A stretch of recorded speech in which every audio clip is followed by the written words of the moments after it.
اور پھر یہ کہ صحابیات کی زندگی کیسی تھی، جو اللہ کی پسندیدہ ترین خواتین تھیں، انہوں نے زندگی کیسے گزاری، اللہ تعالیٰ ہم سے کیا چاہتا ہے۔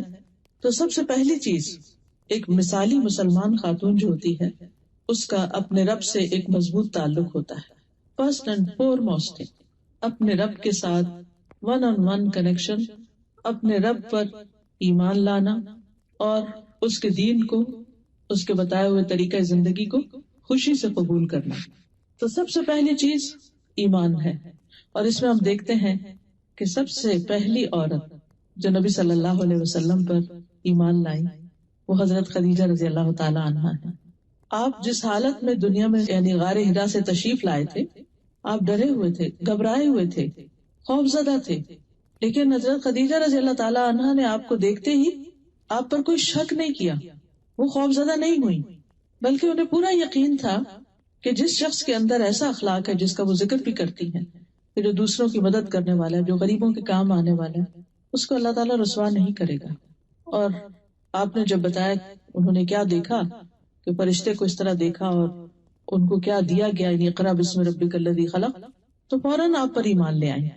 نبی صلی اللہ علیہ وسلم نے فرمایا وہ مجھ پر اس وقت ایمان لائی جب لوگوں نے میرا انکار کیا، میری اس وقت تصدیق کی جب لوگ میری تکذیب کر رہے تھے، اپنے مال سے میری اس وقت مدد کی جبکہ لوگوں نے مجھے اس سے دور رکھا۔ تو یہ ہے حضرت خدیجہ ہمارے لیے ایک بہترین رول ماڈل کہ جو اللہ کے رسول صلی اللہ علیہ وسلم کو، جبکہ آپ اپنی کسی بہت بڑی قوت کی حالت میں نہیں تھے، ایک پریشانی کی حالت میں تھے، لیکن اس کے باوجود جو کچھ انہوں نے کہا اس کو مان لیا، اس پر ایمان لائی۔ پھر اسی طرح ہم دیکھتے ہیں کہ ان سے بھی پہلے کچھ ایسی خواتین ہیں کہ جنہوں نے اپنے ہی ایمان کی حفاظت کی، جن میں سر فہرست حضرت آسیہ کا نام ملتا ہے جو فرعون کی بیوی تھی۔ وَضَرَبَ اللَّهُ مَثَلًا لِّلَّذِينَ آمَنُوا امْرَأَتَ فِرْعَوْنَ اذ قالت رب ابن لی عندک بیتا فی الجنہ۔ ایمان لانے والوں کے لیے اللہ تعالیٰ فرعون کی بیوی کی مثال پیش کرتا ہے جب اس نے دعا کی اے میرے رب میرے لیے اپنے پاس جنت میں گھر بنا دے۔ وہ ایک عام خاتون نہیں تھی، یعنی وہ کوئی عام نہیں خاتون تھی۔ حضرت آسیہ جو تھی وہ ایک بادشاہ کی بیوی تھی، ناز و نام میں پلی تھی، ایک محل میں رہتی تھی، دنیا کی ہر نعمت ان کو میسر تھی۔ ایسا نہیں تھا کہ وہ کوئی ڈپرائیوڈ خاتون تھی یا کسی مصیبت کی باری تھی یا ان کی زندگی میں کوئی بہت پریشانیاں تھی جس کی وجہ سے انہوں نے دین کا راستہ اختیار کیا۔ آج کل تو ہمارے ہاں یہی سمجھا جاتا ہے نا کہ جس کو سب کچھ ملا ہوا ہے، جس کے پاس ساری نعمتیں ہیں، اسے کیا ضرورت ہے کہ وہ اللہ اللہ کرے۔ یہ تو وہ لوگ کرتے ہیں کہ جو کسی مشکل کا شکار ہوتے ہیں، لیکن حضرت آسیہ کے پاس سب کچھ تھا۔ اس کے باوجود جب انہیں جنت کا پتہ چلا، اللہ سبحانہ تعالیٰ کی پہچان ہوئی، تو دنیا کی چیزیں انہیں حقیر نظر آئیں کہ تو کچھ بھی نہیں۔ ان کے پاس وہ سب کچھ تھا جو ایک عورت خواب دیکھ سکتی، یعنی جس کا ایک عورت تصور کر سکتی۔ لیکن حقیقت یہ ہے کہ جس شخص کا آخرت پر ایمان ہو جاتا ہے، جو جنت کی نعمتوں کو جان لیتا ہے، تو اس کے لیے پھر دنیا بہت حقیر ہو جاتا ہے۔ اس کی منزل پھر دنیا نہیں رہتی، وہ دنیا میں تو بس جیتا ہے اور اپنی ضرورت پوری کرتا ہے۔ اس کے خوابوں کی منزل پھر جنت ہو جاتی اور اس کے لیے وہ کچھ بھی قربان کر سکتا ہے۔ اور یہی وہ خاتون ہے کہ جنہوں نے دعا کی رب ابن لی عندک بیتا فی الجنہ، اے میرے رب میرے لیے اپنے پاس جنت میں گھر بنا دے۔ اور کہتے ہیں کہ جب انہیں ایمان لانے کی بنا پر تکلیفیں دی گئی، ان پر طرح طرح کا ظلم و ستم کیا گیا، ان کے ہاتھوں پہ میخیں گاڑ دی گئی، یعنی کیل لگا دیے گئے، اور ان کو دھمکیاں دی گئی کہ تم اگر نہیں باز آتی تو تمہارے ساتھ بہت برا سلوک کیا جائے گا۔ تو حدیث میں آتا ہے کہ جب انہوں نے اللہ سے یہ دعا مانگی کہ اللہ مجھے ظالم لوگوں سے چھٹکارا دے، تو اللہ تعالیٰ نے جنت میں ان کے گھر سے پردہ ہٹا کر ان کو وہ گھر بھی دکھا دیا کہ جس کی وہ دعا مانگ رہی تھی۔ پھر ہم دیکھتے ہیں کہ ایمان اور اسلام کے بعد جو خاص خصوصیت ہے وہ ہے اطاعت گزاری کی، والقانتین والقانتات، کہ مومن عورت جو ہوتی ہے وہ اپنے رب کی اطاعت کرنے والی ہوتی، رب کی بات مانتی اور ہمیشہ مانتی۔ قنوت جو ہوتا ہے اس میں دوام ہوتا ہے، ہمیشگی ہوتی ہے، یعنی کبھی دل چاہ تو مان لیا، کبھی نہیں چاہ تو نہ مان، کسی جگہ مان لیا اور کسی جگہ چھوڑ دیا اللہ کا حکم نہیں۔ قانتین وہ ہوتے ہیں کہ جو ہمیشہ ہر جگہ ہر موقع پر اللہ کی بات کو پریفرنس دیتے ہیں، اللہ کی اطاعت کرتے ہیں۔ اور اس میں ہم دیکھتے ہیں حضرت مریم کی مثال۔ قرآن مجید میں اللہ تعالیٰ فرماتے ہیں وَمَرْيَمَ ابْنَتَ عِمْرَانَ الَّتِي أَحْصَنَتْ فَرْجَهَا فنفخنا فیہ من روحنا وصدقت بکلمات ربها وکتبہ وکانت من القانتین۔ اور عمران کی بیٹی مریم کی مثال اللہ نے دی جس نے اپنی شرمگاہ کی حفاظت کی، تو ہم نے اس میں اپنی ایک روح پھونک دی، یعنی عیسیٰ علیہ السلام کے ساتھ وہ پریگننٹ ہو گئی، اور اس نے اپنے رب کی باتوں کی اور اس کی کتابوں کی تصدیق کی، ان کو سچا مانا۔ وکانت من القانتین، اور وہ اطاعت گزار لوگوں میں سے تھی، یعنی اللہ کی بات مانتی تھی، اللہ تعالیٰ کی اطاعت کرتی تھی۔ جو بھی ان پر امتحان آیا، جو بھی بوجھ ان پہ ڈالا گیا، جو بھی حکم ان کو دیا گیا، اس میں انہوں نے کچھ بھی انکار نہیں کیا، وہ اطاعت کرتی چلی گئی۔ پھر اسی طرح ہم دیکھتے ہیں کہ حضرت ہاجرہ ابراہیم علیہ السلام کی بیوی، کہ جن کو ابراہیم علیہ السلام نے دودھ پیتے بچے کے ساتھ مکہ کی ایک وادی میں چھوڑا، اور جب وہ چھوڑ کر جا رہے تھے تو وہ پوچھ رہی تھی کہ آپ ہمیں یہاں چھوڑ کے جا رہے ہیں، یہاں تو کوئی بھی نہیں، آپ ہمیں یہاں چھوڑ کے جا رہے ہیں۔ ابراہیم علیہ السلام پیچھے مڑ کے بھی نہیں دیکھ رہے تھے، پھر آگے چلے گئے، پھر وہ پیچھے گئی، پھر آخر انہیں خود ہی خیال آیا کہ ابراہیم علیہ السلام تو اللہ کے بڑے اطاعت گزار ہیں، کہ اللہ ہی کا حکم ہوگا تو یہ ایسا کر رہے ہیں۔ کہنے لگے کیا اللہ نے آپ کو ایسا حکم دیا؟ تو جب انہوں نے کہا کہ ہاں، کہنے لگے پھر اللہ ہم کو ہرگز ضائع نہیں کرے گا، اور وہ خوشی سے اس جگہ پر ایک بچے کے ساتھ تنہا رہ گئی۔ یہ کوئی معمولی بات نہیں ہے، وہ مکہ آج کا مکہ نہیں تھا، وہاں ماں اور بیٹے کے سوا کوئی تیسری مخلوق نہیں تھی، حتیٰ کہ پرند چرند بھی نہیں تھی، کیونکہ پانی نہیں تھا، جہاں پانی نہیں ہوتا وہاں لائف ہی نہیں ہوتی۔ پھر جب زمزم اللہ سبحانہ تعالیٰ نے ان کو عطا کیا تو پانی کی وجہ سے پھر پرندے آئے، پرندوں کو دیکھ کر راہ گزرتے مسافر بھی آ گئے۔ لیکن یہ اطاعت کی کتنی بڑی مثال ہے، بہت بڑی قربانی۔ اور یہ بھی آپ دیکھیے کہ مصر کی رہنے والی تھی، ایک ترقی یافتہ ملک تھا، اور ایک بادشاہ کے پاس تھی جس نے حضرت سارہ کے ساتھ برا سلوک کرنا چاہا، تو اللہ سبحانہ تعالیٰ نے اس کے اوپر یعنی اس کو روک دیا ان کی دعا سے۔ حضرت سارہ نے جب دعا کی اور پھر جب وہ وہاں سے جانے لگے ابراہیم علیہ السلام، تو بادشاہ جیسے اس زمانے میں تو انسان بھی بکتے تھے اور انسانوں کو ایسے بھیڑ بکریوں کی طرح تحفے میں دے دیتے تھے، تو حضرت ہاجرہ کو اس بادشاہ نے، جو مصر کا بادشاہ تھا، اس نے ابراہیم علیہ السلام کو تحفے میں دیا تھا۔ اب یہاں آپ دیکھیے کہ ان کا نہ کوئی گھر ہے، نہ کوئی خاندان، نہ کوئی رشتہ دار، کوئی بھی نہیں، نو ون، اس قدر آئسولیشن۔ ہم دیکھیے کہ کینیڈا میں آنے کے بعد جب سب کچھ لوگوں کو مل جاتا ہے، کیوں ڈپریشن میں چلے جاتے ہیں، کیوں دکھی رہتے ہیں، کیوں پریشان ہوتے ہیں؟ بھئی سب کچھ ہے، اب اور کیا چاہیے؟ وہاں پاکستان میں تو سسرال بھی تنگ کرتا تھا اور رشتہ دار بھی پریشان کرتے تھے، اور جاب بھی بہت اچھی نہیں تھی، گھر بھی بہت اچھا نہیں تھا، یہاں تو وہ سب مسئلے حل ہو گئے، اب تو کوئی مسئلہ رہنا نہیں چاہیے۔ لیکن سب کچھ ملنے کے باوجود دل خوش نہیں ہے، تو یہاں کچھ نہ ہونے کے باوجود اطمینان ہے، ایسا توکل، ایسا یقین کہ اللہ ہمیں ہرگز ضائع کرے گا ہی نہیں، ہمارے ساتھ اچھا ہی ہوگا۔ اس کو کہتے ہیں اسلام، کہ اللہ کے فیصلوں پہ سر تسلیم خم کر دینا، راضی ہو جانا کہ میں اس پر راضی ہوں۔ پھر اسی طرح ہم دیکھتے ہیں کہ نبی صلی اللہ علیہ وسلم سے بہت سی صحابیات نے بیعت کی تھی جب وہ مسلمان ہوئی، اور ان سب نے بھی جو خاص طور پر ایمان اور اسلام اور اطاعت کے اوپر بیعت کی تھی، کہ جو جو شرائط ان کے سامنے رکھی گئی انہوں نے سب کی سب تسلیم کر لی۔ پھر اسی طرح ہم دیکھتے ہیں کہ ازواج مطہرات جو ہیں، نبی صلی اللہ علیہ وسلم کی جو ازواج ہیں، ان کو جو حکم اللہ تعالیٰ نے دیا قرآن مجید میں، وہ اس کو پورا کرنے والی تھی۔ وَقَرْنَ فِي بُيُوتِكُنَّ وَلَا تَبَرَّجْنَ تَبَرُّجَ الْجَاهِلِيَّةِ الْأُولَى وَأَقِمْنَ الصَّلَاةَ وَآتِينَ الزَّكَاةَ وَأَطِعْنَ اللَّهَ وَرَسُولَهُ إِنَّمَا يُرِيدُ اللَّهُ لِيُذْهِبَ عَنْكُمُ الرِّجْسَ أَهْلَ الْبَيْتِ وَيُطَهِّرَكُمْ تَطْهِيرًا۔ اور اپنے گھروں میں ٹک کر رہو، اور پہلی جاہلیت کی زینت ظاہر کرنے کی طرح زینت ظاہر نہ کرو، یعنی ازواج مطہرات کو اپنی زیب و زینت کے ساتھ گھر سے باہر نکلنے کی اجازت نہیں تھی۔ اور نماز قائم کرو اور زکوٰۃ دو اور اللہ اور اس کے رسول کا حکم مانو۔ اللہ تو یہی چاہتا ہے کہ تم سے گندگی دور کر دے، یعنی کچھ ظاہر کی اور کچھ باطن کی، کیونکہ نماز جو ہے وہ انسان کا تزکیہ کرتی ہے، زکوٰۃ جو ہے وہ مال کا تزکیہ کرتے ہیں، اور اسی طرح جب انسان ایک مسلمان خاتون اپنے آپ کو حجاب کے اندر باہر لے کے جاتی ہے تو بہت ساری بری نظروں سے اپنے آپ کو بچاتی ہے۔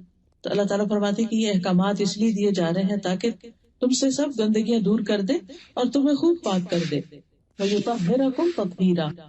پھر اسی طرح یہ ہے کہ اطاعت میں سب سے پہلے تو عبادات میں اطاعت آتی ہے، نماز روزے کی پابندی آتی، تو ایک مسلمان خاتون سب سے پہلے اللہ تعالیٰ کا حق ادا کرنے والی ہوتی ہے، عبد الرحمن بن عوف سے مروی ہے رسول اللہ صلی اللہ علیہ وسلم نے فرمایا جو عورت 5 وقت کی نماز پڑھتی ہو، ماہ رمضان کے روزے رکھتی ہو، اپنی شرمگاہ کی حفاظت کرتی ہو، اپنے شوہر کی اطاعت کرتی ہو، اس سے کہا جائے گا جنت کے جس دروازے سے داخل ہونا چاہو داخل ہو جاؤ. یعنی جنت کے 8 دروازے ہیں، سارے کے سارے اس کے لیے کھول دیے جائیں گے کہ جدھر سے وہ چاہے داخل ہو جائے. پھر اسی طرح زکوٰۃ کی ادائیگی. مسلمان خواتین نے ہمیشہ اپنے مال کی خود زکوٰۃ دی ہے. ہمارے یہاں تو یہی سوال ختم نہیں ہوتا کہ وہ جی ہمیں شادی پر زیور پڑا تھا، وہ سسرال کا اتنا تھا، میکے کا اتنا تھا، ہم تو کماتے نہیں تو ہم زکوٰۃ کہاں سے دیں؟ نہیں، وہ جو مال ہے اسی کے اندر سے زکوٰۃ نکالنی ہے. اسما بنت یزید کہتی ہیں کہ میں اور میری خالہ حضور صلی اللہ علیہ وسلم کی خدمت میں حاضر ہوئی. ہمارے پاس سونے کے کنگن تھے. آپ نے فرمایا کیا تم دونوں اس کی زکوٰۃ دیتی ہو؟ ہم نے کہا نہیں. آپ نے فرمایا کیا تم اس بات سے نہیں ڈرتی کہ اللہ تمہیں آگ کے کنگن پہنائے؟ ان کی زکوٰۃ ادا کیا کرو. تو ایک مسلمان خاتون کے پاس جو زیور ہوتا ہے، جو مال ہوتا ہے، یعنی 7.5 تولے سونا یا 52.5 تولے چاندی جو ہے، اس کے برابر اگر کرنسی ہے یا یہی دھاتیں ہیں تو ان پر سال گزر جائے تو زکوٰۃ واجب ہو جاتی ہے.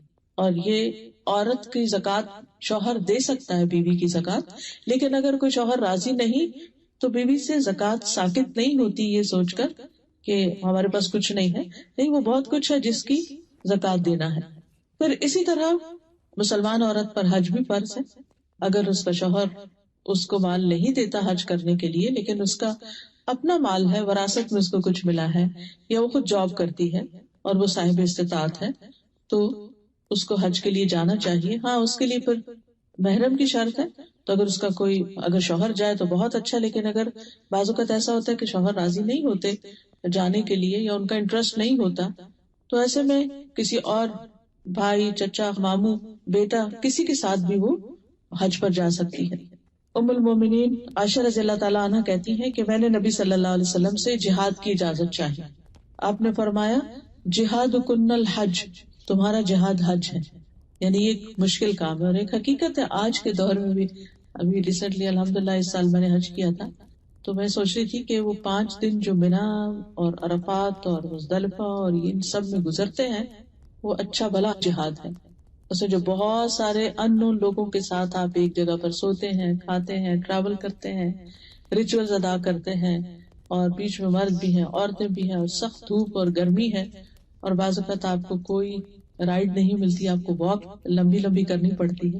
میری ایک جاننے والی ہے تو ان کو اتفاق سے خیمہ بہت پیچھے ملا، اور کسی وجہ سے وہ انہیں جانا تھا طواف کرنے کے لیے، تو کچھ خیمے میں بھول آئی. اب وہ ایک دفعہ آ کے کنکریاں ماری، پھر واپس خیمے میں گئی، پھر اس کے بعد دوبارہ مکہ، اور یہ سارا سفر پیدل تھا. تقریباً کو 20-25 کلومیٹر بن جاتا ہے وہ چل چل کے، پیدل چل چل کے، کیونکہ اتنا بازو کا رش ہوتا ہے کہ آپ کو کوئی سواری ملتی نہیں ہے. سواری ہوتی ہے تو بہت مہنگی ہوتی ہے، سب افورڈ نہیں کر سکتے. اور پھر جب جو سامان آپ عرفات اور منا میں ساتھ لے جاتے ہیں وہ بھی اٹھانا پڑتا ہے، تو خالی ہاتھ کوئی بھی نہیں ہوتا. تو یہ اچھی بھلی ایک مشقت ہوتی ہے، اس کو پورا پورا جہاد کہا گیا. تو جتنے بھی ہمارے پر فرائض عائد ہوتے ہیں، نماز ہو، روزہ ہو، حج ہو، زکوٰۃ ہو. اور روزے کے معاملے میں یہ کہ بہت سی خواتین ویسے تو رمضان میں روزے رکھ لیتی ہیں، لیکن جو پیریڈز کی وجہ سے روزے چھٹتے ہیں یا بچے کی پیدائش کے بعد ان سے غافل ہو جاتے ہیں، اور بعضوں کے کئی سالوں کے روزے جمع ہو کر وہ پھر سینکڑوں میں پہنچ جاتے ہیں.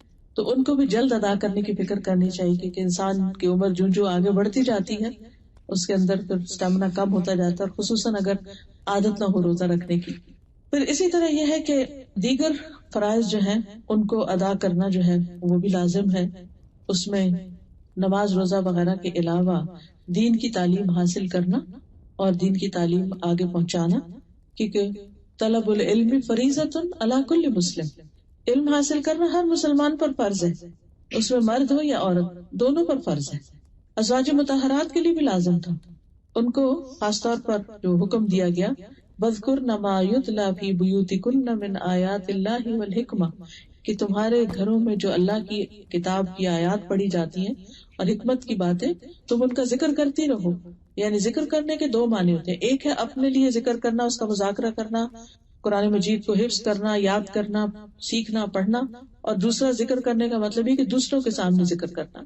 پھر اسی طرح یہ ہے کہ عبادات میں خاص طور پر جو اس آیت میں جس کا ذکر ہے والذاکرین اللہ کثیرا والذاکرات، اور کثرت سے ذکر کرنے والی عورتیں اور کثرت سے ذکر کرنے والے مرد، تو مسلمان عورت جو ہے وہ اللہ کے ذکر کے معاملے میں بہت حریص ہوتی ہے، یعنی عمومی طور پر سارے نیک اعمال کے لیے، لیکن خاص طور پر ذکر اذکار کی پابندی کرنے والا۔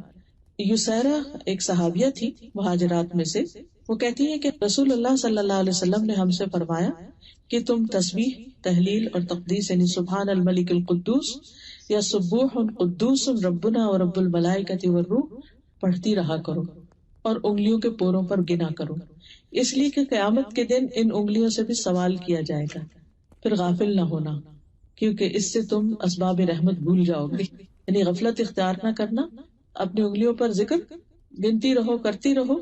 اچھا ویسے تو انسان کھلا بھی کر سکتا ہے، گننے کی بھی ضرورت نہیں ہے، انگلیوں کو ساتھ استعمال کرنے کی ضرورت نہیں، لیکن ہوتا یہ ہے کہ اگر جب آپ انگلیوں پہ یا کسی چیز پہ کر رہے ہوتے ہیں نا، تو زبان اور ہاتھ دونوں کی جب کوآرڈینیشن ہوتی ہے تو آپ کرتے چلے جاتے ہیں، بھولتے نہیں، ورنہ اگر آپ ہاتھ نہیں صرف زبان سے کر رہے ہو تو تھوڑی دیر کے بعد آپ ٹریک کھو دیتے ہیں، آپ بھول جاتے ہیں کہ آپ کیا کر رہے تھے۔ اسی طرح یہ ہے کہ رزق کے معاملے میں اللہ سبحانہ تعالیٰ پر توکل یعنی ایمان کا یہ حصہ ہے کہ انسان اللہ پر بھروسہ کرے، اور خصوصاً رزق کے معاملے میں جیسے صحابیات کی زندگی میں ہم دیکھتے ہیں کہ صحابہ کرام جو تھے وہ اکثر مختلف اپنی ذمہ داریوں کے لیے، دینی ذمہ داریاں ادا کرنے کے لیے دور دراز کے سفر کیا کرتے تھے، کبھی جنگ میں شرکت کر رہے ہیں، کبھی نبی صلی اللہ علیہ وسلم کسی اور کام کے لیے ان کو روانہ کر رہے ہیں، تو ایسے میں ان سب کی جو اکانومی تھی، اوور آل مدینہ کی اکانومی بہت ڈاؤن ہو گئی تھی، تجارت کرنے والوں کو اپنی تجارت کے لیے پورا وقت نہیں ملتا تھا، اس کے علاوہ جن کے کھیت تھے یا جن کے باغات وغیرہ تھے ان کو لک آفٹر کرنے کا بعض اوقات موقع نہیں ملتا تھا، این بعض اوقات جب پھل پکے ہوئے ہوتے تھے تو حکم آ جاتا تھا جیسے جنگ تبوک کے موقع پر اللہ کے راستے میں نکلو، تو ایسے تمام مواقع پر صحابیات نے خوب ساتھ دیا، انہوں نے شکوہ نہیں کیا۔ ازواج مطہرات کے بیچ میں ایک دفعہ تھوڑی سی ایسی بات ہو گئی تھی تو اللہ سبحانہ تعالیٰ نے ان کو صاف کہہ دیا کہ اگر تم اس حال میں نبی کے ساتھ رہنا چاہتی ہو تو ٹھیک، اور اگر نہیں تو تم اپنے گھروں کو واپس چلی جاؤ۔ تو اس معاملے میں ساری ازواج نے دنیا کے مال و دولت کو چھوڑ کر نبی صلی اللہ علیہ وسلم کا ساتھ دینا پسند کیا۔ اسی طرح کچھ اور صفات جو ہیں مسلمان خاتون کی، ان میں سے ایک شرم و حیا کی حفاظت ہے۔ شرم و حیا جو ہے وہ ایمان کا حصہ ہے، اور ایک عورت کا ایمان مکمل نہیں ہوتا جب تک کہ اس کے اندر حیا نہیں ہوتا، اور حیا کا مطلب یہ ہے کہ جب عورت اپنے گھر سے نکلے تو اپنے سطر کو ڈھانپے، اللہ سبحانہ تعالیٰ نے اس کے لیے جو حدود قائم کی ہے ان کو ملحوظ خاطر رکھے۔ پھر اسی طرح یہ بھی ہے کہ گفتگو میں کہ جب مردوں کے ساتھ بات ہو رہی ہو تو اس میں انسان ایک تمیز اور ایک ادب کے دائرے میں رہ کر بات کرے، ان سے اس طرح بات نہ کرے کہ جس طرح اپنی گرل فرینڈز کے ساتھ ہم بات کرتے ہیں یا خواتین کی مجلس میں ہوتے ہیں۔ اسی طرح بازار میں ہیں اگر ہم تو اس میں بھی باوقار انداز اختیار کرنا چاہیے، اپنی نظروں کی حفاظت کرنی چاہیے۔ قرآن مجید میں اللہ تعالیٰ فرماتے ہیں وَقُلْ لِلْمُؤْمِنَاتِ يَغْضُضْنَ مِنْ أَبْصَارِهِنَّ، کہ مومن عورتوں سے کہہ دیجیے کہ اپنی نگاہیں نیچی رکھیں، لیکن نیچے رکھنے کا مطلب یہ ہے کہ خواہ مخواہ میں ادھر ادھر نہ دیکھا جائے بلکہ اپنے کام پر فوکس کیا جائے، اور خصوصاً مردوں کو ضرورت کے وقت انسان کسی کو دیکھ لیتا ہے لیکن ایسی نگاہ سے نہ دیکھے کہ جس میں شیطان کا بیچ میں دخل ہو۔ پھر اسی طرح خاص طور پر اس آیت کے اندر جو مسلمان عورت کی صفت بتائی گئی ہے وہ ہے اپنی شرم گاہوں کی حفاظت کرنے والی خواتین، یعنی اللہ تعالیٰ نے زنا کو مرد کے لیے اور عورت دونوں کے لیے حرام قرار دیا ہے۔ اپنے سطر کی حفاظت کرنا، ایسا لباس پہننا کہ جس میں مردوں کو اٹریکشن نہ ہو اور کوئی مرد اس کو اپروچ نہ کرے اپنی کسی بری نیت کے ساتھ۔ پھر اسی طرح ایسا لباس نہ پہنا جائے جو بہت ٹائٹ ہو یا سی تھرو ہو کہ جس میں عورت کا جسم نظر آ رہا ہو۔ پھر اسی طرح یہ ہے کہ مسلمان عورت کی جو خوبیاں ہیں حیا کے علاوہ وہ شکر گزاری ہے۔ شکر گزاری جو ہے یہ بے حد ضروری ہے اور یہ ایمان کی تکمیل کرتی ہے۔ اگر ہم قرآن مجید کا آغاز دیکھیں تو اس میں الحمدللہ رب العالمین سے بات شروع ہوتی ہے، یہ سب تعریف سب شکر اللہ کے لیے جو رب العالمین ہے۔ اور شکر گزاری جب انسان کے اندر ہوتی ہے، قناعت ہوتی ہے، تو انسان کو اطمینان نصیب ہوتا ہے۔ وہ جو بات کی تھی نا میں نے کہ جب فرشتے آ کے کہیں گے یا ایتھا النفس المطمئنہ، تو وہ نفس مطمئنہ شکر گزاری کے ساتھ ہی حاصل ہوتا ہے. اور اس میں شکر گزاری کیا ہے کہ انسان شکوے شکایات نہ کرے. عام طور پر چھوٹی چھوٹی باتوں سے ہم ہرٹ ہو جاتے ہیں بعض اوقات، اور اس میں کوئی بھی ہم سے حال پوچھ لے تو ہم سارا قصہ بتانا شروع کر دیتے ہیں، اور پھر اس وجہ سے مختلف طرح کی غیبت کا بھی انسان شکار ہو جاتا ہے، اور زبان کی بے احتیاطی بھی ہو جاتی ہے. بعض اوقات انسان ساری زندگی نیک کام کرتا ہے لیکن ایک جملہ ایسا زبان سے نکالتا ہے کہ جو اللہ تعالیٰ کو پسند نہیں آتا، اس کے پچھلے سارے اعمال ضائع ہو کر رہ جاتے ہیں. شکوہ اور شکر دو اپوزٹ چیزیں، کمپلینٹس اور گریٹفلنس ہونا. تو کمپلینٹ کرنا جو ہے یہ اللہ تعالیٰ کو پسند نہیں. کسی سے بھی اگر آپ کو کوئی ناراضگی ہے یا شکایت ہے تو اس کو بلیم کرنے کے بجائے تم ایسا نہیں کرتے تم ایسا کرتے ہو، بہتر یہ ہے کہ دوسرے کو یہ بتایا جائے کہ اس کو کیا کرنا چاہیے، یعنی سجیسٹو انداز اختیار کریں. ہمیں عام طور پر کانفلکٹ مینجمنٹ نہیں آتی. اگر کسی سے اختلاف ہو گیا ہمارا کہ کسی نے ہماری بات نہیں مانی تو ہم نے اس کو کس طرح کنونس کرنا ہے. بعض اوقات ہم غصے میں آ جاتے ہیں، بعض اوقات ہم بول چال چھوڑ دیتے ہیں، بعض اوقات ہم اپنے آپ میں بند ہو جاتے ہیں، یعنی کمیونیکیشن چھوڑ دیتے ہیں. اس کا نتیجہ کیا ہوتا ہے کہ مسئلہ حل نہیں ہوتا، مسئلہ بڑھنا شروع ہو جاتا ہے اور انسان کی زندگی مشکل میں آ جاتی ہے. کبھی کچھ لوگ رونا شروع کر دیتے ہیں، کچھ لوگ شاؤٹنگ شروع کر دیتے ہیں. تو ان میں سے کوئی بھی پرابلم جب ہوتا ہے شاؤٹنگ سے حل نہیں ہو سکتا. وقتی طور پہ ہو سکتا ہے کوئی دوسرا شخص دب جائے، خاموش ہو جائے. اسی طرح اگر آپ بول چال بند کریں گے تو مسئلہ تو حل نہیں ہوگا. اسی طرح جتنے بھی ایسے طریقے. تو ہمیں یہ سیکھنا چاہیے کہ بجائے شکوے شکایتیں کرنے کے اور ناراض ہونے کے اور ادھر ادھر کے کام کرنے کے، وہ طریقہ اختیار کیا جائے کہ جس میں ہم دوسرے کو خیر خواہی سے ایک بات بتا دیں، چاہے وہ ہمارا شوہر ہو چاہے ہمارے بچے ہوں. اپنی ایکسپیکٹیشنز واضح کریں کہ آپ ان سے کیا چاہتے ہیں، ان کی کون سی بات آپ کو بادر کرتی. اگر آپ سامنے بات کر سکیں تو سامنے کر لیں، نہیں کر سکتے تو لکھ کر کر لیں، میسج کر دیں، کچھ بھی کریں، لیکن دوسرے کو بتائیں. لیکن اس کے ساتھ ساتھ اب درگزر بھی، معاف کرنا بھی، کیونکہ جب تک انسان دوسروں کو معاف نہیں کرتا، اگر ہر چھوٹی بڑی بات دوسروں کی پکڑ لی جائے تو اسے گزارا نہیں ہو سکتا، زندگی نہیں گزرتی. ایسا نہیں ہو سکتا کہ ہمارے اندر کوئی ایسی بات نہیں کہ جو دوسروں کو تکلیف نہ دیتی ہو. ہمارے اندر بھی بہت سی ایسی چیزیں ہوتی ہیں کہ جس سے دوسرے اگری نہیں کرتے. کوئی بھی چیز ہماری دوسروں کو اچھی نہیں لگ سکتی. بعض اوقات غلط فہمی کی بنا پر دوسرے ہرٹ ہو جاتے ہیں، بعض اوقات ہماری مخصوص عادتیں ہوتی ہیں جو دوسروں کی عادتوں سے مختلف ہوتی ہیں، جن کو وہ ٹالریٹ نہیں کر سکتے. تو ایسی تمام چیزوں میں انسان کو درگزر کرتے چلے جانا چاہیے تاکہ آگے کا سفر چلتا رہے. پھر اسی طرح مسلمان خاتون کے اندر قناعت کی صفت بھی ہونی چاہیے کہ اللہ نے جو کچھ اس کو دیا ہے اس کو اچھے سے استعمال کرے اور اس پر راضی بھی ہو. کوئی مشکل وقت آئے، کوئی تکلیف آئے، کیونکہ زندگی میں کچھ نہ کچھ تو ہوتا ہی رہتا ہے، اللہ تعالیٰ نے خود بتا دیا. پھر اسی طرح صبر کرنا. صبر کیا ہے کہ وَلَنَبْلُوَنَّكُمْ بِشَيْءٍ مِّنَ الْخَوْفِ، کبھی خوف ہوتا ہے، وَالْجُوعِ، کبھی بھوک ہوتی ہے، وَنَقْصٍ مِّنَ الْأَمْوَالِ، کبھی مال کم ہو جاتے ہیں، جاب چلی جاتی ہے، بزنس ڈاؤن ہو جاتا ہے، وَالْأَنفُسِ، کبھی لوگ چلے جاتے ہیں، فوت ہو جاتا ہے کوئی، وَالثَّمَرَاتِ، کبھی آپ کا جو کام کا آؤٹ پٹ ہوتا ہے یا آؤٹ کم ہوتا ہے وہ نہیں آپ کو نظر آتا. آپ ایفرٹ لگا رہے ہوتے ہیں لیکن اس کے کوئی ثمرات آپ کو نہیں ملتے. اور بعض اوقات لٹرل معنوں میں جو لوگ کاشتکاری کرتے ہیں وہ فصل اگاتے ہیں، ساری کی ساری ختم ہو جاتی، ضائع ہو جاتی، کچھ بھی نہیں آپ کو ملتا. تو ایسی تمام چیزوں میں انسان کو صبر کی ضرورت ہوتی ہے. اللہ تعالیٰ سے ناراض ہونے کی بجائے ایسے مواقع پر اپنے آپ کو اچھے طریقے سے کیری کرنا، اللہ کی رضا پہ راضی رہنا اور اس تکلیف میں بھی خیر کے پہلو کو سامنے رکھنا، یہ بہت ضروری ہوتا ہے. پھر اسی طرح بیماری کی شکل میں بعض اوقات انسان کے اوپر مشکل آ جاتی ہے تو اس میں انسان صبر کرے. ایک خاتون تھی مدینہ میں، تو ان کو مرگی کا دورہ پڑ جاتا ہے. وہ نبی صلی اللہ علیہ وسلم کے پاس سے کہنے لگی اللہ کے رسول صلی اللہ علیہ وسلم آپ دعا کر دیں کیونکہ جب مجھے یہ فٹ پڑتا ہے تو میرا جسم کا سطر بھی کھل جاتا ہے، بے ہوش ہو کے گر جاتی ہوں، مجھے پتہ نہیں چلتا. آپ نے فرمایا اگر تم چاہو تو میں تمہارے لیے دعا کرتا ہوں، لیکن اگر تم صبر کرو اس بیماری پر تو تمہارے لیے جنت ہے.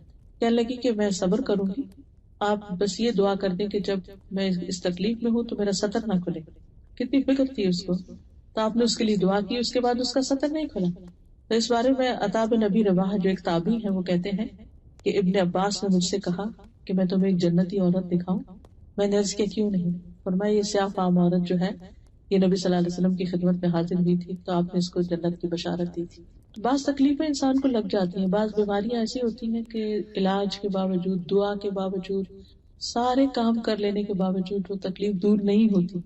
ایسے میں انسان پھر بھی صبر کرے اور اللہ کی رضا پر راضی رہے, کیونکہ مومن کو تو ایک کانٹا بھی چبھتا ہے تو اس کے لیے اجر ہی اجر ہوتا ہے. تو کوئی بھی چھوٹی تکلیف ہو یا بڑی تکلیف, اس پر صبر اجر کی نیت سے کرتے رہے. اسی طرح مومن خاتون جو ہے وہ زکوٰۃ کے علاوہ صدقات بھی شکر گزاری کے طور پر اور تکلیفوں کو دور کرنے کے لیے اللہ کی راہ میں دیتے رہتے ہیں. حضرت عائشہ کہتی ہے کہ رسول اللہ صلی اللہ علیہ وسلم نے فرمایا تم میں سے سب سے پہلے مجھ سے وہ ملے گی جس کے ہاتھ سب سے لمبے. تو ازواج مطہرات ایک دوسرے سے اپنے ہاتھ ملا ملا کے دیکھتی تھی کس کے ہاتھ لمبے ہیں. سب سے زیادہ لمبے ہاتھ جو تھے وہ زینب کے تھے, کیونکہ سب سے پہلے وہ فوت ہوئی, کیونکہ اپنے ہاتھ سے محنت کرتی, کماتی اور صدقہ خیرات دیتی. تو اس سے یہ پتہ چلتا ہے کہ عورت کے لیے کام کر کے کمانا اسلام میں منع نہیں ہے. یہ نبی صلی اللہ علیہ وسلم کی وائف ہیں اور وہ خود کام کرتی ہیں. کوئی ہنر مند تھی, کچھ دستکاری, اب یہ ایگزیکٹلی نہیں پتہ چلتا کہ ان کا کام کیا تھا. بہرحال کچھ بناتی تھی اور بیچتی تھی جس سے ان کو کچھ آمدنی حاصل ہوتی, اور اس آمدنی سے پھر وہ اپنے ہاتھ سے صدقہ کیا کرتی تھی. پھر اسی طرح ہم دیکھتے ہیں کہ عبداللہ بن زبیر کہتے ہیں کہ میری خالہ عائشہ اور میری امی اسما جو تھی, دونوں بہت زیادہ صدقہ کرنے والی خواتین تھی. میں نے ان سے زیادہ سخی عورتیں نہیں دیکھی, لیکن دونوں کا انداز مختلف تھا. حضرت عائشہ تو جمع کرتی رہتی تھی اور جب کچھ جمع ہوتا تو اکٹھا صدقہ کرتی تھی, لیکن میری والدہ کبھی کچھ جمع نہیں کرتی تھی, بس جو آتا تھا ساتھ کے ساتھ دیے چلے جاتے تھے. بعض اوقات ہم یہ سوچتے ہیں کہ ہاں ہمارے ہسبینڈ ہر مہینے انہوں نے وظیفے مقرر کر رکھے ہیں, یہاں بھی خرچ کرتے ہیں وہاں بھی کرتے ہیں. وہ بے شک کریں, لیکن آپ خود بھی کریں. آپ کی آمدنی میں سے آپ اگر کام کرتے ہیں, جاب کرتے ہیں تو بھی ٹھیک ہے, اگر نہیں کرتے تو جو آپ کو جیب خرچ ملتا ہے ہسبینڈ کی طرف سے وہ بھی آپ کا اپنا ذاتی مال ہو جاتا ہے, اس میں سے آپ کر سکتے ہیں. پیرنٹس کی طرف سے اگر کچھ ملتا ہے یا کوئی بھی آپ نے کہیں پر کچھ اپنا شیئر ڈال رکھا ہے, اس کی کوئی آمدنی ہے, جو کچھ بھی آپ کا ہے, آپ کی ذاتی ملکیت, چاہے کیش ہے, کائنڈ ہے, کچھ بھی, اس میں سے آپ خرچ کر سکتے ہیں. اور پھر یہ ہے کہ اس معاملے میں اپنے شوہر سے بھی تعاون کرنا چاہیے. بعض اوقات وہ کچھ کہیں ڈونیشن دینا چاہتے ہیں یا کوئی والنٹیئر کرنا چاہتے ہیں تو ہم اس میں تعاون نہیں کرتے یا ہمیں اعتراض ہو سکتا ہے. تو ایسے میں اگر آپ سفارش کر دیں یا آپ ان کو انکریج کریں تو جو کچھ وہ کریں گے اس کا بھی اجر آپ کو ملے گا. اور اس میں ہم دیکھتے ہیں کہ ایک انصاری خاتون تھی, ان کے شوہر نبی صلی اللہ علیہ وسلم کے گیسٹ کو لے کر آ گئے اور بچے رو رہے تھے بھوک سے, لیکن کھانا بس اتنا تھا کہ بچوں کو یا کھلاتے یا پھر مہمان کو کھلاتے. انہوں نے بچوں کو اسی طرح سلا دیا اور خود بھی بھوکے تھے اور بہانے سے چراغ بجھا کے سارا کھانا مہمان کو کھلا دیا. جب تک گھر کی ایک عورت اپنے شوہر سے یہ تعاون نہیں کرتی, ایسا صدقہ خیرات تو ہو ہی نہیں سکتا, ایسی نیکی کا کام تو ہو ہی نہیں سکتا. ایسے میں ایک دوسرے کے ساتھ اچھے کاموں میں کوآپریٹ کرنا جو ہے وہ بہت ضروری ہوتا ہے. پھر اسی طرح حضرت عائشہ رضی اللہ تعالی عنہا جو تھی وہ بھی اپنے گھر میں جو کچھ ہوتا تھا وہ خرچ کرتی. کہتی ہے کہ ایک دفعہ ایک فقیر آیا تو نبی صلی اللہ علیہ وسلم گھر میں تھے, میں نے اس کو کچھ دینے کا حکم دیا. تو جو لے کر جا رہی تھی فقیر کو دینے کے لیے, گھر کی کوئی سرونٹ ہوگی کچھ, تو پہلے اس کو بلایا, ادھر لاؤ دکھاؤ کیا دے رہی. جیسے ہم لوگ کی عادت ہوتی ہے نا کہ اگر بچوں کو کچھ کریں, اچھا جاؤ یہ لے جاؤ, یہ کچھ دکھاؤ کیا لے کے جاؤ. تو بہرحال آپ صلی اللہ علیہ وسلم دیکھ رہے تھے, آپ نے فرمایا تم یہ چاہتی کہ تمہارے علم کے بغیر گھر میں کوئی چیز آئے جائے نہیں. یعنی یہ عورتوں کی ایک خاص وہ ہوتی ہے نا کہ اچھا کچن میں اگر گروسری بھی لا کے رکھے نا, اس کو میرے اندر تو ویکنس ہے, جب گروسری بھی لا کے رکھے تو میں کہتی ہے کہ اس کو اب کوئی ہاتھ نہ لگائے, میں خود رکھوں گی. کیونکہ ہوتا ہی ہے کہ جب وہ نکالنی ہوتی ہے وہ کہیں سے کئی چیزیں فریج میں ڈال دیتے ہیں اور پھر ٹائم اتنا کم ہوتا ہے کہ پھر جلدی نکالنی مشکل ہوتی ہے. تو میں کہتی بہت بڑا احسان ہوگا, ہر چیز ادھر ہی چھوڑ دے. تو اور اگر کسی کو دینا ہے تو میں کہتی ہوں ہمیشہ مجھ سے پوچھ کر دے, تاکہ میں اس چیز کو ڈھونڈتی نہ پھروں کہ وہ کہاں گئی, ہے بھی کہ نہیں. تو بہرحال آپ صلی اللہ علیہ وسلم نوٹ کر رہے تھے کہ حضرت عائشہ کیا کر رہی ہیں. پہلے خود ہی کہا دو, پھر جب دینے لگے کہا اچھا کیا دے رہے.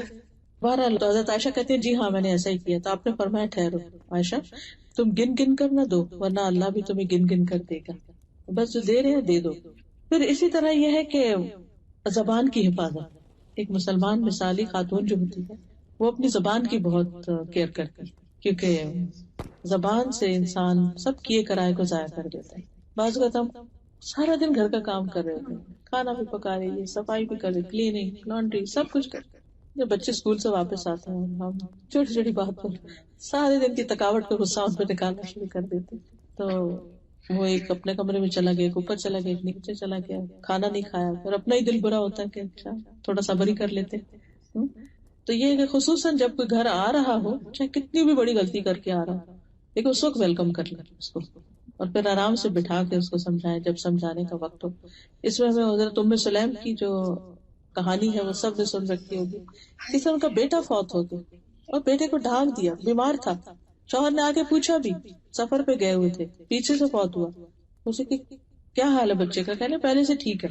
اور پھر جو ان کو کھانا کھلایا, خوش کیا, سب کچھ کیا, اور اس کے بعد بہت اچھے سے پوچھا اگر کوئی امانت تمہارے پاس رکھے اور پھر واپس لے لے تو تم کیا کرو گے؟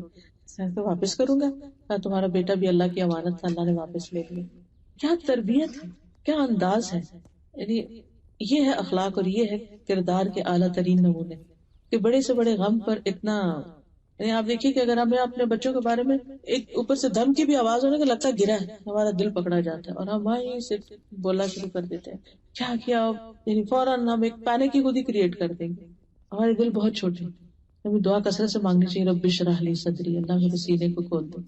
یہ صرف پڑھنے کے معاملے میں نہیں بلکہ ہر معاملے میں, صدقہ خیرات کے معاملے میں بھی, دوسروں کو معاف کرنے کے معاملے میں بھی, اور باقی چیزوں میں بھی. اور خاص طور پر یہ ہے کہ زبان سے کسی کو تکلیف نہ دی جائے. ابو ہریرہ کہتے ہیں کہ ایک آدمی نے کہا اللہ کے رسول صلی اللہ علیہ وسلم, فلاں عورت کثرت سے نماز, روزہ, صدقے میں مشہور ہے, لیکن اپنی زبان سے پڑوسیوں کو تنگ کرتی, ستاتی. فرمایا وہ جہنمی ہے.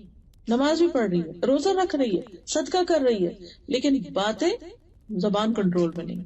پھر اس شخص نے کہا کہ اللہ کے رسول صلی اللہ علیہ وسلم, فلاں عورت نماز, روزہ اور صدقہ کی کمی میں مشہور ہے, بس فرائض ادا کرتی, وہ پنیر کے صرف چند ٹکڑے صدقہ کرتی ہے, لیکن اپنی زبان سے اپنی پڑوسیوں کو تنگ نہیں کرتی. آپ نے فرمایا وہ جنتی.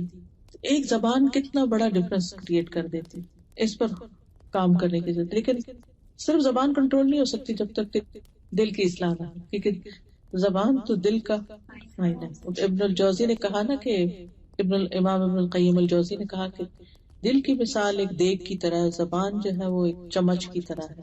تو جو دیگ میں ہوتا ہے نا وہی چمچ باہر نکالتا ہے, کچھ اور نہیں آتا. جو ہمارے دلوں میں ہوتا ہے وہی زبانوں سے نکلتا ہے. اور اس میں خاص طور پر مومن جو ہے وہ لان تان کرنے والا نہیں ہوتا, فحش کو نہیں ہوتا. پھر اسی طرح کسی کی عیب جوئی نہ کی جائے.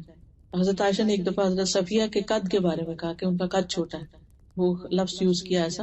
آپ نے فرمایا کہ تم نے ایسی بات کی ہے کہ اگر سمندر میں ڈالی جائے تو سمندر کڑوا ہو جائے. پھر اسی طرح یہ ہے کہ صلہ رحمی, رشتے داروں کے ساتھ بنا کے اچھا سلوک کرنا.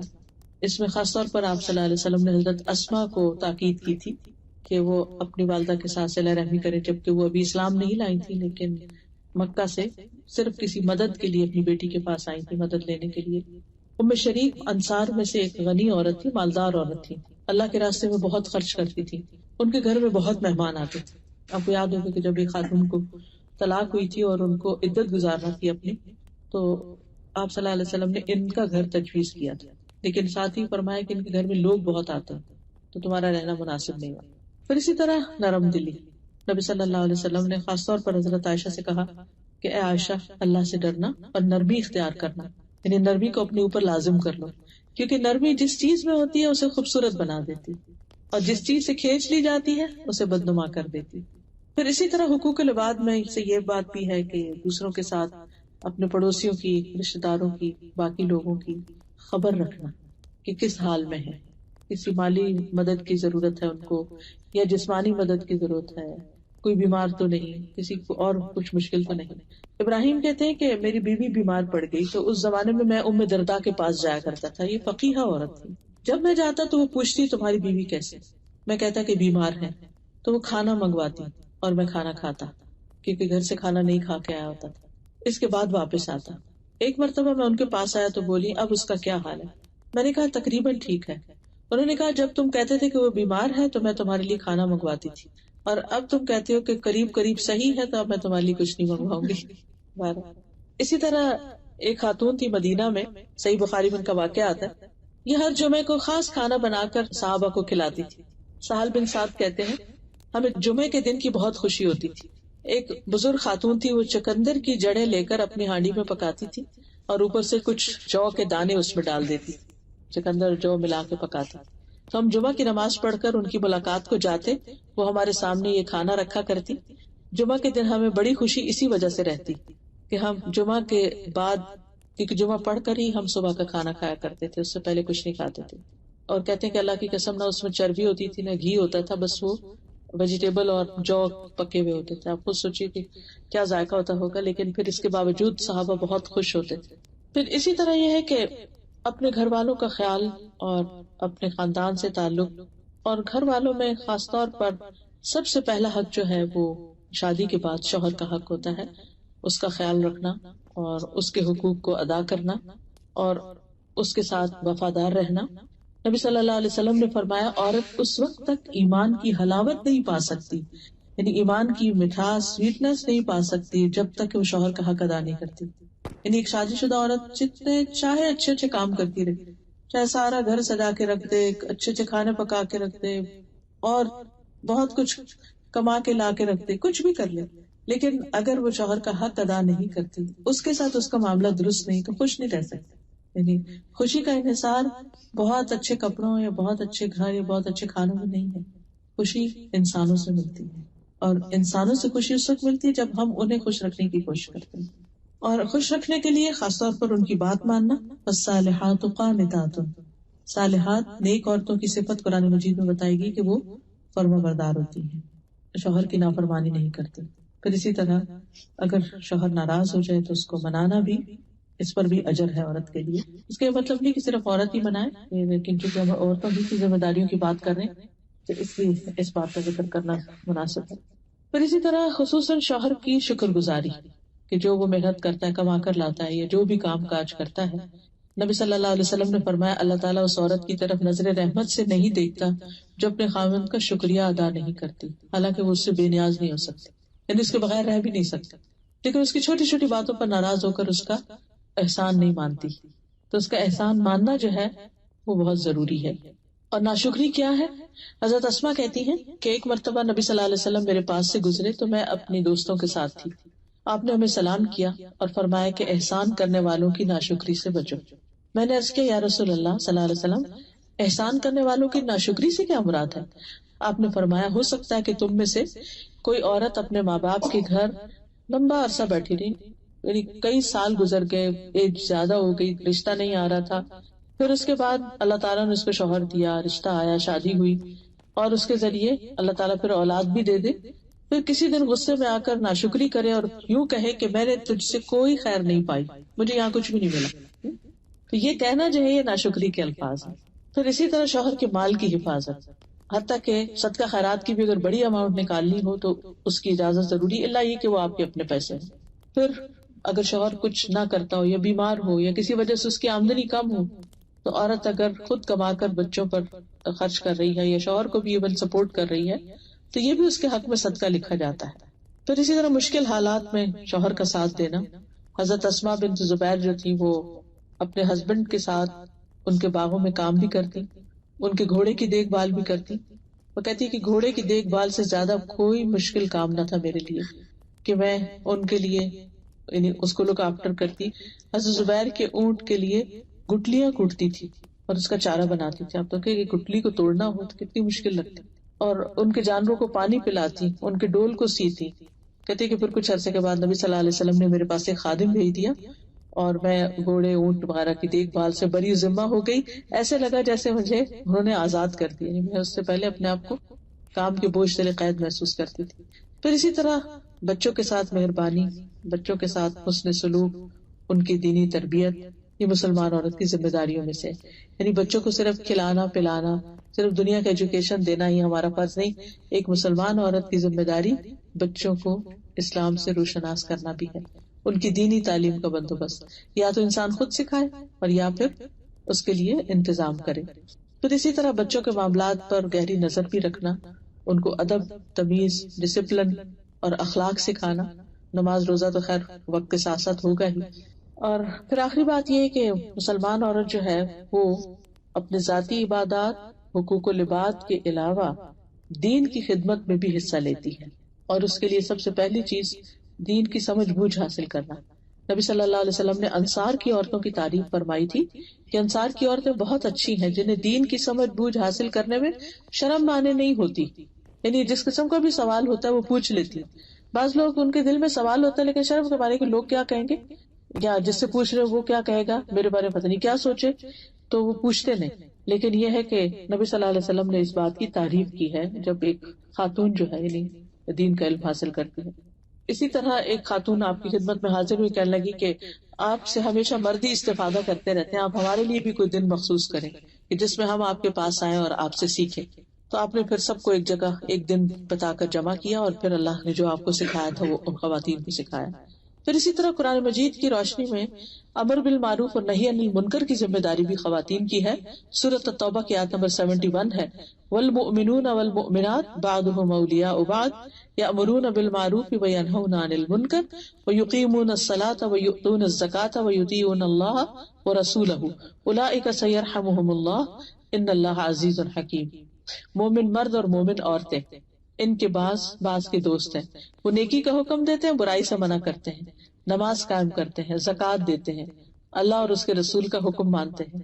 یہی لوگ ہیں جن پر اللہ ضرور رحم کرے گا, بے شک اللہ غالب کمال حکمت والا ہے. تو اس میں آپ دیکھیے کہ نماز کا ذکر ہے, زکوٰۃ کا ذکر ہے, اللہ اور اس کے رسول کی اطاعت کا ذکر ہے, اور اس کے ساتھ ساتھ امر بالمعروف اور نہی عن المنکر کا, نیکی کا حکم دینا اور برائی سے روکنا. یہ اسلامی معاشرے کی ایک روح ہے. اس سے مسلمان جو ہے وہ خیر اور بھلائی کے کاموں میں آگے بڑھتے ہیں. پھر اسی طرح یہ ہے کہ صحابیات نے صرف تعلیم حاصل کرنے اور سکھانے کا ہی کام نہیں کیا, بلکہ وہ حضرت عمر جو تھے وہ شفا بنت عبداللہ سے مشورے بھی لیا کرتے تھے. وہ ان کی مشورہ کمیٹی کی رکن تھی, جسے آج کل ہوتا ہے نا کہ پارلیمنٹ کی رکن ہو یا کسی شورا کی رکن ہو. تو حضرت شفا جو تھی, شفا بنت عبداللہ, جنہوں نے حضرت حفصہ کو لکھنا سکھایا تھا اور دم بھی ایک سکھایا تھا, تو وہ یعنی حضرت عمر مشورہ لینے میں انہیں مقدم رکھتے تھے اور ان کو بہت اطمینان کا اظہار کرتے تھے اور ان کو ترجیح دیا کرتے تھے, اور کبھی کبھی بازار کی بھی کوئی ذمہ داری ان کے سپرد کر دیتے تھے. یہ تہذیب التہذیب کی روایت ہے. پھر اسی طرح صحابہ کو جب کوئی اپنے معاملات میں مشکل پیش آتی, کوئی مسئلہ ان کو سمجھ نہیں آتا تھا, تو وہ حضرت عائشہ کے پاس آتے. اور اسی طرح مکی دور میں ایک خاتون جو تھی, انہوں نے جو ہی اسلام قبول کیا تو وہ اپنے قبیلے کے لوگوں کو اسلام کے بارے میں بتاتی تھی, تو وہ لوگ ان سے سخت ناراض ہوئے, یہاں تک کہ ان کو سخت سزائیں بھی دی. پھر اسی طرح طب کے میدان میں بھی ہمیں صحابیات نظر آتی ہیں. حضرت سعد کو جب خندق کے دن بازو میں چوٹ آئی, زخم آیا ان کی رگ پر, تو ان کی حالت بہت خراب ہو گئی تھی.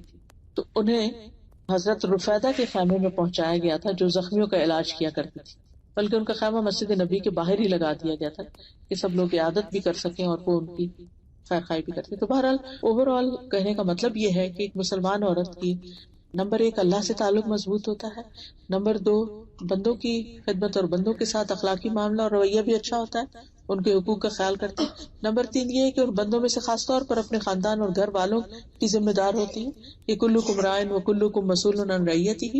اور نمبر 3 یہ کہ سوسائٹی اور کمیونٹی کے کام جو ہیں ان میں بھی مسلمان عورت ایکٹیو رول پلے کرتی ہے اور اپنی صلاحیتوں کے مطابق گھر کے علاوہ باہر بھی کام کر سکتی ہے, اس میں حرج نہیں ہے. وآخر دعوانا ان الحمد للہ رب العالمین. اب کوئی بات آپ پوچھنا چاہیں تو آپ پوچھ سکتے ہیں. عورتوں کے ماں باپ کی ڈیتھ جو کمائی ہے خاوند تو اپنے پیرنٹس کے لیے کچھ کہا جائے. خاوند اگر کوئی بھی چیز آپ کو دے دیتا ہے جو آپ کی ہو جاتی ہے, مثلا منتھلی آپ کو ملتی ہے یا ہر کچھ عرصے کے بعد آپ کو کچھ رقم مل جاتی ہے, تو اس میں سے پھر آپ کر سکتے ہیں. جیسے کوئی روک ٹوک تو اب ہم ہاں خرچ کرتے ہیں جی, تھوڑا بہت تو ٹھیک ہے, لیکن اگر آپ نے کوئی بڑی اماؤنٹ کرنی ہے تو پھر اس کے لیے مشورہ ضروری ہے.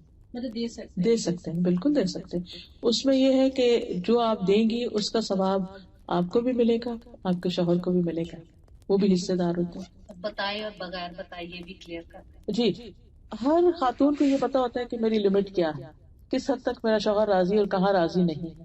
تو جس حد تک وہ راضی ہو اتنا کرنے میں حرج نہیں ہے, لیکن خصوصاً جو اپنی ضرورت کی چیزیں ہیں ان میں تو ہر بات پہ پوچھنے کی ضرورت نہیں کہ اچھا میں یہ کپڑا لے لوں, اچھا میں یہ لے لوں, وہ لے لوں, انہوں نے دیا ہوا ہے لے لیں جو بھی آپ لے لیں. لیکن آپ کے بعد جو دوسرے ہیں آپ کے رشتے دار, ان کے لیے اگر آپ اس میں سے خریدتے ہیں تو پھر آپ کو پوچھنا چاہیے کہ میں اپنی بہن کے لیے لے رہی ہوں یا والدہ کے لیے لے رہی ہوں, یا ان کی بہن کے لیے یا کسی انسان کے لیے، اور خاص طور پر اگر وہ اس کی قیمت زیادہ ہو کسی بھی چیز کی. اور اگر وہ جاب کرتا ہو، ہاں وہ مال اس کا اپنا، اس میں سے جو چاہے کرے.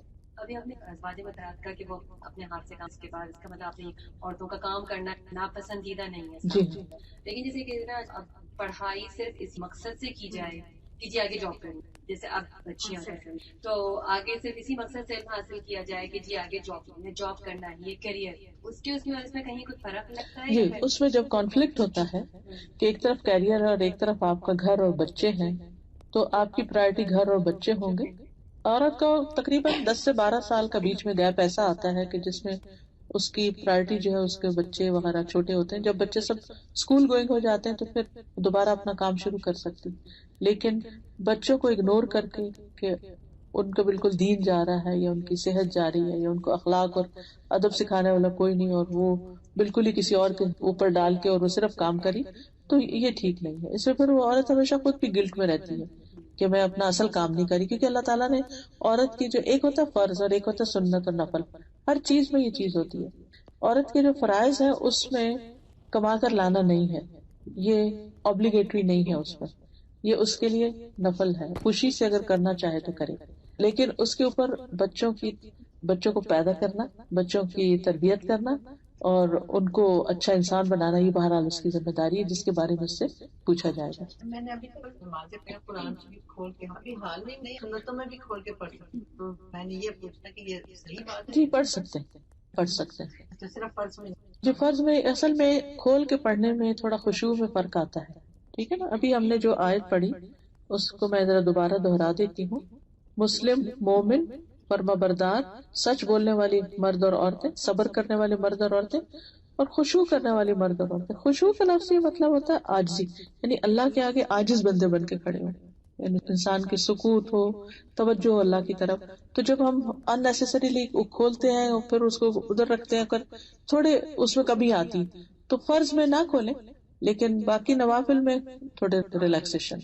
عصر کے بعد جو ہے اگر بالکل ہی سورج غروب ہونے کے قریب ہو تو نہیں پڑھنی چاہیے کوئی بھی نماز، لیکن بعض روایات سے یہ پتہ چلتا ہے کہ اگر کوئی ضرورت ہو تو عصر کے بعد پڑھا جا سکتا ہے. یعنی جیسے آپ کسی مسجد میں داخل ہوئے، آپ طواف کر کے بیٹھے ہیں تو اس کے نفل پڑھنے ہیں، یا مسجد کے تحیۃ الوضو کے اور تحیۃ المسجد ہے تو اس طرح پڑھے جا سکتے ہیں. رخصت تو ہے لیکن یہ کہ زیادہ بہتر یہی ہے کہ ظہر کے بعد ہی پڑھ لیے جائیں. قریب آ جاتا ہے مغرب کے، جی فرض پڑھ سکتے ہیں اس وقت. اچھا مطلب کتنی دیر پہلے تک؟ آخری وقت تک، آخری وقت تک، کیونکہ حدیث میں آتا ہے من ادرک رکعۃ من الصلاۃ فقد ادرک الصلاۃ، جس کو ایک رکعت بھی نماز کی مل گئی نا ٹائم کے اندر، اس کی نماز ہو گئی، اس نے نماز پا لی. یعنی کہ سم ٹائم ہوتا ہے کہ اتنا کلوز ٹائم ہے کہ ہم نے اثر ختم کی اور اتنا وہ اذان ہو گئی، ہاں تو ہو جائے گی آپ کی اثر. لیکن اس کی کوئی وجہ ہونی چاہیے، جان بوجھ کے نہیں. بعض اوقات سو جاتا ہے انسان، اور یہاں آپ دیکھیں کتنا تھوڑا تھوڑا ٹائم ہوتا ہے بیچ میں. ایسی صورت میں پھر تھوڑے ٹائم میں اگر نہ پڑھنے سے بہتر اس ٹائم کے اندر پڑھی بتائیے کہ بندہ کہیں جا رہا ہے ظہر اور عصر کے درمیان میں وہ جو ملا کے پڑھی جاتی ہیں، کیا وہ ٹھیک ہے؟ ہر وقت تو نہیں ایسا ہونا چاہیے، لیکن وانس ان اے سفر میں تو اس کی اجازت کہ بھئی اگر کہیں جا رہے ہیں سفر میں 4 گھنٹے میں واپس جی نہیں ہاں، آنا، اگر تو شہر کے اندر ہی ہے تو جہاں ہے وہاں آپ پڑھ لیں، لیکن اگر شہر سے باہر جا رہے ہیں تو آپ پھر جمع کر سکتے ہیں، اس کی اجازت. آپ کو یہ ہو کہ قضا ہو جائے اگر شہر اگر ٹائم داخل ہو گیا تو پھر آپ پڑھ لیجیے. ہاں اگر داخل نہیں ہو تو وہاں پہنچ کے پڑھ لیجیے. اگر سمجھے کہ سفر ہے تو گاڑی کھڑی نہیں کر سکتے تو پھر آپ پڑھ سکتی ہیں. لیکن اگر شہر کے اندر ہی ہے تو آپ پہلے سے دیکھ کے رکھیں، پلان اس طرح بنائیں کہ عصر کی نماز کہاں ادا ہوگی. اور سواری کے اندر نماز کا کیا حکم ہے؟ نفل تو پڑھ سکتے ہیں، فرض نہیں ادا ہوتے.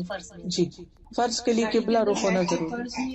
گاڑی کے اندر فرض نہیں بیٹھ کے پڑھے جاتے سوائے جہاز کے کہ جس سے اتر نہیں سکتے آپ. تو گاڑی روک کے بھی مطلب یعنی کہ جی پھر گاڑی روکنی پڑے گی آپ کو، قبلہ کی طرف ہونا پڑے گا. اللہ یہ کہ آپ کسی ایسے ٹریفک جام میں پھنس گئے ہیں کہ آپ کدھر بھی نہیں آپ ہل سکتے تو آپ پھر جہاں ہیں وہیں پڑھ لیں. ایک اور کوشچن، آپ نے کہا تھا کہ اگر کوئی بیماری ہے تو صبر کریں. جی ہاں لیکن میرے ذہن میں بہت آتا ہے کہ جب دعا کرتی ہوں تو سب سے پہلے ہوتا ہے اللہ تعالیٰ صحت دے. ضرور مانگے صحت، مانگنی چاہیے، مانگنی چاہیے. لیکن اگر کہنے کا مطلب یہ تھا کہ آپ نے دوا بھی کر لی، آپ نے دعا بھی کر لی، آپ نے دیکھا ہوگا اس کے باوجود بعض بیماریاں چاہے وہ چھوٹی سی ہو ساتھ ہی لگ جاتی ہیں، وہ مرتے دم تک لگی رہتی ہیں. تو اس میں یہ نہیں کہ ہمیں دعا نہیں مانگنی، کہ میں نے نہیں مانگے، لیکن وہ ساری دعاؤں کا اجر جو ہے وہ جمع ہوتا رہے گا. اس کو ایمان میں کمی ہو جاتی ہے. کہ وضو کے دوران کی جو دعائیں تو ہم واش روم دوران کی تو کوئی دعا ہے ہی نہیں.